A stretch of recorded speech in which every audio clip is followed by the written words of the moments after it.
पहला पाठ 1 तिमोथी 2 वचन 1 से 8।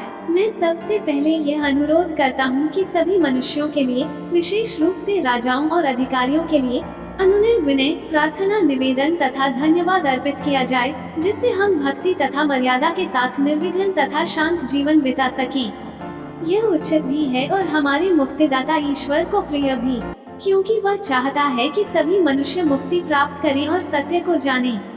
क्योंकि केवल एक ही ईश्वर है और ईश्वर तथा मनुष्यों के केवल एक ही मध्यस्थ हैं, अर्थात ईसा मसीह, जो स्वयं मनुष्य हैं और जिन्होंने सबके उद्धार के लिए अपने को अर्पित किया। उन्होंने उपयुक्त समय पर इसके संबंध में अपना साक्ष्य दिया। मैं सच कहता हूँ, झूठ नहीं बोलता। मैं इसी का प्रचारक तथा प्रेरित गैर यहूदियों के लिए विश्वास तथा सत्य का उपदेशक नियुक्त हुआ हूँ। मैं चाहता हूँ कि सब जगह पुरुष वैर तथा विवाद छोड़कर श्रद्धा पूर्वक हाथ ऊपर उठाकर प्रार्थना करें। सुसमाचार यूहन्ना 8 वचन 31 से 42। जिन यहूदियों ने उनमें विश्वास किया, उनसे ईसा ने कहा, यदि तुम मेरी शिक्षा पर दृढ़ रहोगे तो सचमुच मेरे शिष्य सिद्ध होगे। तुम सत्य को पहचान जाओगे और सत्य तुम्हें स्वतंत्र बना देगा। उन्होंने उत्तर दिया, हम इब्राहिम की संतान हैं, हम कभी किसी के दास नहीं रहे। आप ये क्या कहते हैं, तुम स्वतंत्र हो जाओगे? ईसा ने उनसे कहा, मैं तुमसे यह कहता हूँ, जो पाप करता है वो पाप का दास है। दास सदा घर में नहीं रहता, पुत्र सदा रहता है।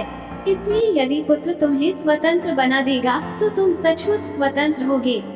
मैं जानता हूँ कि तुम लोग इब्राहिम की संतान हो, फिर भी तुम मुझे मार डालने की ताक में रहते हो, क्योंकि मेरी शिक्षा तुम्हारे हृदय में घर नहीं कर सकी।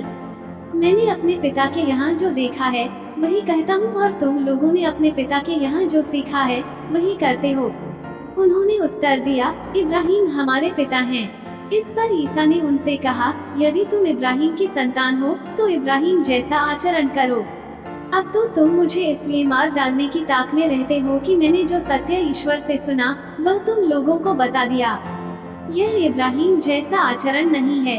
तुम लोग तो अपने ही पिता जैसा आचरण करते हो। उन्होंने ईसा से कहा, हम व्यभिचार से पैदा नहीं हुए, हमारा एक ही पिता है और वही ईश्वर है।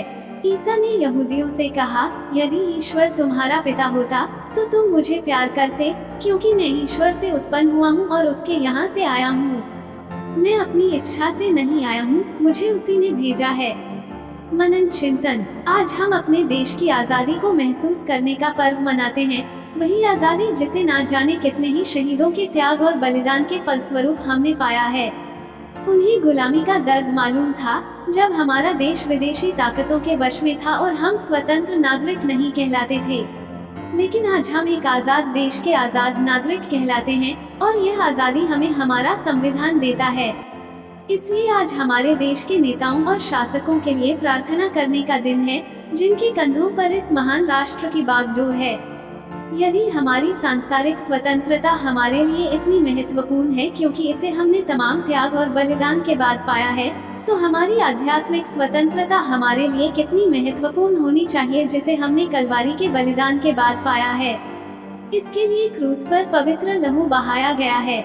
हमें पाप की गुलामी से आजाद करने के लिए प्रभु यीशु ने खुद को क्रूस पर कुर्बान कर दिया। क्या हमें इस आजादी की कीमत मालूम है? प्रभु ने हमको ईश्वर की संतानें और स्वर्गीय राज्य के नागरिक बना दिया है।